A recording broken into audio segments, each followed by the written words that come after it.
¿No tienes ni puta idea de impuestos? Pues estás de suerte, porque hoy vamos a intentar responder cómo se recaudan los impuestos, en qué se gastan, cómo se reparten. Y es que como yo y muchos de vosotros nunca recibí una formación en profundidad sobre economía y sobre estos temas. Por lo que, aunque estas preguntas imponen respeto, la información y las explicaciones que voy a mostrar aquí están al alcance de todos. Yo, antes de que me supusiese un problema, no le presté mucha atención, así que considero que es mejor que el gato tenga curiosidad antes de que lo maten. Simplemente me voy a limitar a daros los más picaditos para que no sea tan complicada la casilla de salida. Todos conocemos el concepto básico de impuesto. Estamos cansados de ver en los medios de comunicación que se ha subido este impuesto o tal otro. Y la primera impresión, si nunca hemos oído hablar de ello, es que es un tostón enorme. Y aunque a todos nos guste ayudar a que nuestro país se desarrolle y poder gozar de diversas prestaciones sociales, como podría ser el sistema de pensiones, sanidad pública, gratuita y universal, y educación gratuita y pública, además de otras prestaciones sociales, todo eso sale de nuestro bolsillo y al fin y al cabo a nadie le gusta cobrar menos a final de mes. Pero considero que la mayoría de nosotros está dispuesto a hacer ese sacrificio por gozar de esas ventajas. Pero entonces, si yo pago impuestos, este hospital es mío y también este coche de policía. Bueno, amigo mío, sí y no. Es cierto que si eres contribuyente, has podido pagar una jeringa de un hospital o una llanta de un coche de policía. Pero al fin y al cabo, si empezamos a pensar con una mínima lógica, nos daremos cuenta de que los impuestos se recaudan por diversas vías y dependiendo del tipo de trabajador. A rasgos generales, los impuestos se recaudan de dos maneras. Echémosle un vistazo a Juan. No nos importa quién es Juan ni de dónde viene. Solo nos importa que a Juan le apetece comprarse un kebab para regular el tránsito intestinal. Juan paga 5 euros por el kebab, pero si analizamos ese kebab, ese refresco, nos daremos cuenta de que está pagando impuestos de manera indirecta. Más concretamente un 21% si el troncho te lo compra en España. Y vale para absolutamente todos los productos que consumimos en el día a día. Todo lo que tenga una etiqueta con su precio al menos. A este impuesto lo conocemos como impuesto de valor añadido, aunque no siempre es invariable. Existen otros productos como el alcohol o el tabaco o la gasolina que tienen impuestos indirectos específicos añadidos. Y también ocurre al contrario. Existen productos que tienen reducido o directamente están exentos del IVA, como algunos productos básicos o servicios públicos.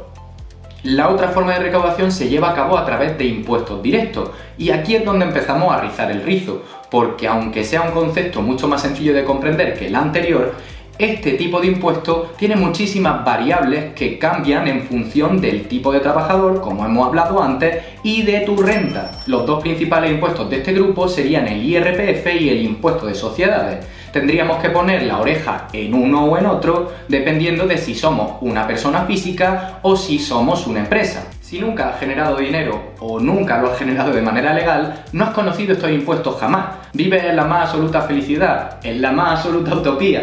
Pero entonces aparece el IRPF, que es la personificación de la expresión "en algún momento te van a cobrar por respirar", ya que el impuesto sobre la persona física es el impuesto que te cobran por residir y ganar dinero en España. Además, por supuesto, es el porcentaje que se queda el Estado para poder cubrir esas prestaciones sociales que hemos hablado antes: pensiones, educación, sanidad, bla bla bla. Este impuesto varía, como hemos dicho, según tu renta. Pero entendamos por renta no solo lo que ganas, sino también, resumiéndolo mucho, la renta sería todo aquello que te pertenece y que tendría que ser declarado posteriormente. Por lo que todo lo que posees influye de manera negativa o positiva a la hora de que te cobren más o menos impuestos. Por poner un ejemplo, el tener varias casas no le gustaría mucho a Hacienda. Sin embargo, tener hijos, que la renta está tipificado como propiedad, sí que le gustaría a Hacienda. Ahora tú aguántalo. Pero en fin, que esta variación del IRPF es bien compleja y depende, como hemos dicho, de muchísimas variables, dependiendo de la clase de trabajador que seamos, de nuestra situación social y familiar. Por otra parte, hemos hablado del impuesto de sociedades, que no es otro que el que se le cobra a las empresas en base a los beneficios que obtengan año a año. Según las fuentes consultadas, este porcentaje suele ser de alrededor del 25%, con diversas variaciones, al igual que ocurre con el IRPF. Pero esto no termina aquí, porque una vez al año todas las personas, tanto personas físicas como empresas, deben hacer una declaración de la renta, en la que se refleja el dinero generado ese año, según los baremos que se haya impuesto, según lo que hemos dicho de tipo de trabajador, situación económica y situación familiar. Si en la declaración de la renta Hacienda considera que has pagado más impuestos de los que te corresponden, te saldrá a devolver y Hacienda te devolverá un porcentaje de los impuestos pagados. Lo mismo pasa al contrario, si Hacienda considera que has pagado menos impuestos de los que te corresponderían según los baremos aplicados, al final tendrías que devolver ese dinero que le debes al Estado. Pero tranquilo, esta declaración de la renta no se tendrá que pagar hasta ganar al menos 22.000 euros en un año. Todos los tipos de trabajadores tienen sus ventajas y sus desventajas. Sin embargo, el tema de los autónomos en España es casi un meme por los impuestos que pagan. Así que supongo que tienes que ver las condiciones, pero a lo mejor si eres emprendedor tendrías que... ¿Seguís aquí? Perfecto. ¿Recordáis a Juan? Sigue sin importarnos mucho, aunque es un día feliz para él porque acaba de cobrar su primer sueldo. Pero, un momento, le prometieron 1000 diamantes y le han restado 200 en impuestos. ¡No puede ser! Calma, Juan ha visto el vídeo del diablo y sabe que esos 200 diamantes convierten su sueldo de bruto a neto y que no debería haber contado con ellos para el kebab del domingo. Como se acaba de dar cuenta Juan, el sueldo que suele aparecer en los contratos de trabajo se suele especificar como bruto o neto. Ese granito de arena que aportan los trabajadores, las empresas y como se empieza a vislumbrar todo lo que se menea, es como comprenderá una burrada de dinero. 391.334... Podría ser el fin del hombre. 391.334.648.446 euros.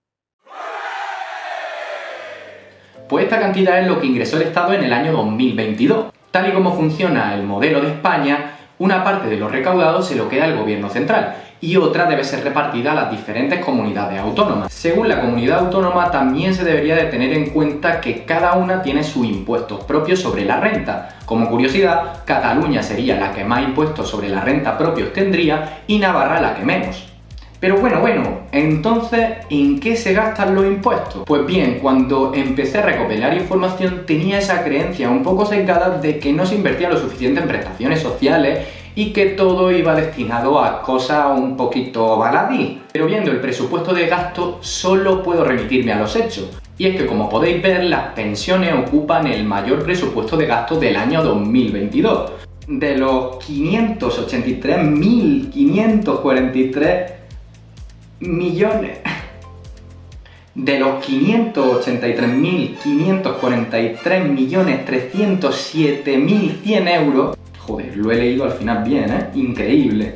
Pues de este dinero, más del 32% está destinado a las pensiones. En segundo lugar, estaría la transferencia a otras administraciones públicas, que sería básicamente la parte que le tocaría a las otras comunidades autónomas. Y en tercer lugar, estaría el saneamiento de la deuda pública, que si no sabéis lo que es básicamente esa diferencia que podemos ver en la gráfica de lo gastado y lo presupuestado, porque al final, como en casi todas las cosas, siempre se gasta más de lo que se presupuesta. Así que año a año un país va generando deuda pública, ya que las prestaciones sociales son servicios que al fin y al cabo no reportan beneficio al Estado. Y es que aunque todos los números que estamos manejando son inmensos, como es lógico, al final todos podemos darnos cuenta que la proporción presupuestada en pensiones es mucho menor que, por ejemplo, lo presupuestado en sanidad, educación o el desarrollo del paro o en I+D, por poner algunos de los muchos ejemplos que existen de lo recaudado. De hecho, el gasto de las pensiones me recuerda al juego de Agario, cuando la célula es inmensamente grande y es imposible de ganarla, pues más o menos eso. Pero considero que, puestos los datos, debemos de terminar analizando el contexto actual de España. Y es que, como en todos los países, en España se recaudan impuestos. Esto es de cajón, pero al fin y al cabo son eso, impuestos, que dependen en sí de muchos factores, como ya hemos podido ver.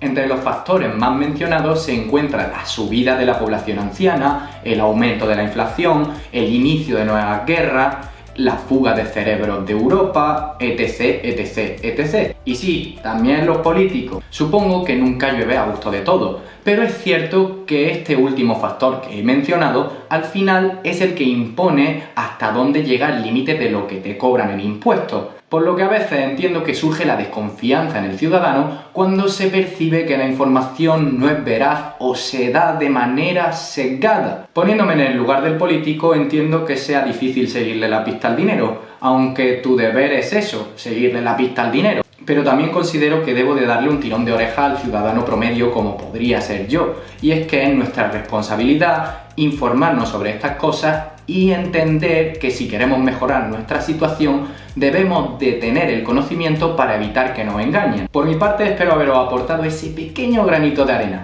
Pero bueno, lo vamos a dejar por aquí. Espero que os haya gustado y de verdad sé que es muy pesado, pero si os ha gustado esto, compartid, comentad, me ayuda muchísimo. Por supuesto, si hay gente experta, podéis aclarar ciertas dudas que puedan surgirle a la gente en los comentarios. Sería de verdad de muchísima ayuda y crearía un contenido increíble. Sin más que añadir, nos vemos en la próxima. Chao, chao.